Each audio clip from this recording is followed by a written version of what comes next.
Hey, James Murphy of the Boston Shamrocks here, and I'm with Molly Corl, one of the coaches here, longtime coaches now. I've been here since 2013. Molly, how you doing? Pretty good. How are you doing today? Not bad. So let's get a little background on you before we get into what you do here with the Shamrocks. You started off in a non-hockey market, huh? I did, yes. I moved up here from North Carolina when I was 3.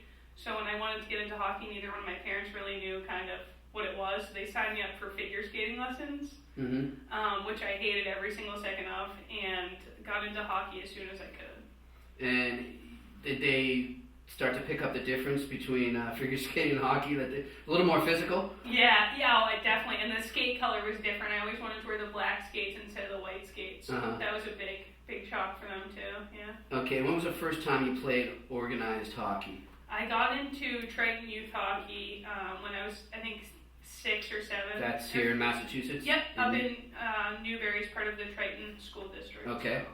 So you played with the Triton youth hockey boys team, right? Yep. And what position were you playing when you first started? I started off as a defenseman with the boys, and then when I switched over to girls hockey, they moved me to forward.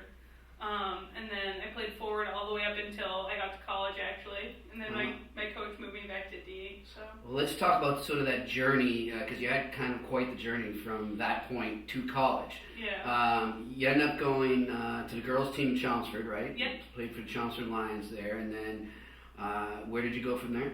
I went to St. Thomas Aquinas in Dover, New Hampshire, didn't play. Played for the Lady Flames for that year. Then went to prep school up in Maine for 2 years at Kents Hill. And then after that, played a junior's year up in Canada for the Toronto Rattlers. And kind of was the foundation for the Boston Shamrocks. Just kind of sent up there as a guinea pig. How did that happen? Yeah, explain it to us. Yeah, so I've known Bob ever since I was probably 12 or 13 years old. And I've played with him all the way through on different tournament teams. So I got to know him very well. And that opportunity came up, and he sent me up there because I knew I was going to go to St. A, so it was kind of just a year to develop as a player and as a person. So he sent me up there to kind of see what we could change about that program, and so he could make something successful. So you were basically a hockey spy? Yes.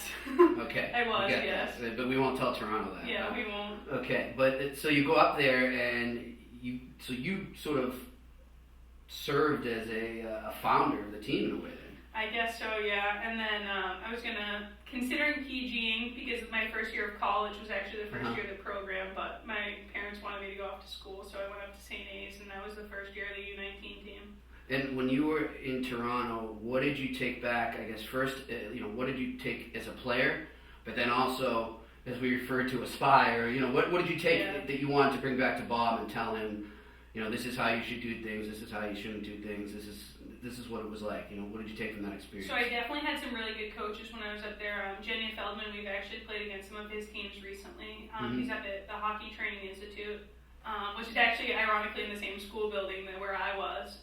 So one thing I told Bob was about the living situation was one thing that he needed to fix, because we lived in an old elementary school with walls that were basically like cubicles. Up there? Yeah. Wow. So it was a very interesting living situation with a junior A and junior B team on the opposite side of the building, so that was interesting. So that is where the house that you guys now have came from? Yes. That idea, okay. And then also another thing was the workouts that we did were kind of just sporadic, and sometimes this big guy that was a fighter in whatever league he played in, kind of tough guy, ran whenever he felt like it and kind of made us do some crazy things, so those were the big things I brought back to Bob, as well as the schooling, because I did online schooling up there as well. So definitely to have more structure, and now we have Hannah Irving, which she's been awesome for the program and kind of the glue to keep that part of it together. Awesome. So you come back, and now you got to go off to college to St. A's. Talk to us about playing college hockey and that experience, and maybe how it's helped you later as a coach. Yeah, so I really enjoyed my time not only academically at St. A's, but playing hockey. So I kind of got into a weird situation there where my class was recruited by Dave Flint, who right before the school year started moved to Northeastern. So that was a tough time for all 12 of us recruits coming in. But it was good to have Coach Matthews came over from BU, so she kind of took care of us, took us under her wing. But it was a good experience. I really liked it, and playing both forward and D in college kind of helped me out a little bit there too. And had you done any coaching while you were in college in the off season? Did you come back and helped out at all with Bob or no? I helped a little bit with the Sunday Newells with the high school age girls, kind of a little bit. And then at school we helped out in the community, so some of the local teams we'd go on the ice with them too. So I'd done a little bit, but not really to the extreme. Okay, so when did the coaching kick in? How did that all originate, and when did you become part of the staff? So I became part of the staff actually the year after St. A's, I went over to play a year in Prague, Czech Republic, which was the greatest experience of my life. I would recommend it to anyone. And then I was going to plan on going back to Europe for another year, and Bob said, hey, we're planning on starting this U16 team. I had these 2 other girls in mind, and they don't want to do it. So I said, I'll stay, and then that's kind of when Abby and I came into the program and got the ball rolling from there with that. And you just never stopped from there? Yeah, no. What did you like? I mean, what drew you to it when you got into it? It kind of sounds like you sort of fell into it, but what made you want to keep coaching? So I really like the player development aspect of it, kind of seeing where a kid can go over the course of a year with just a little bit of help or a lot of bit of help, kind of depending. And stability, absolutely. Kind of seeing where the player can progress to. And it's been good seeing our kids going to college and how they've progressed, not only as players, but as kids too.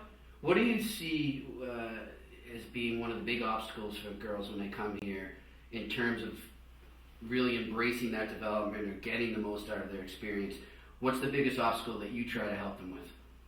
A lot of them come from all over, so they don't know anyone. Some of the kids don't know anyone when they come here. So the kids are very welcoming anyway. We don't really have to tell them that, but we just like to tell them to just come in with an open mind, kind of, because if you set up barriers in your mind, then that's going to stunt your development. You just have to be open and trust in the process, and if you do, you'll be successful. And listen to what the coaches say, because they're saying it to help you, not to make you feel bad about yourself, but it's to get you better. You talk about them being welcoming. Are there things that you guys have learned to do over the years in terms of team bonding, in terms of making them feel part of the family here?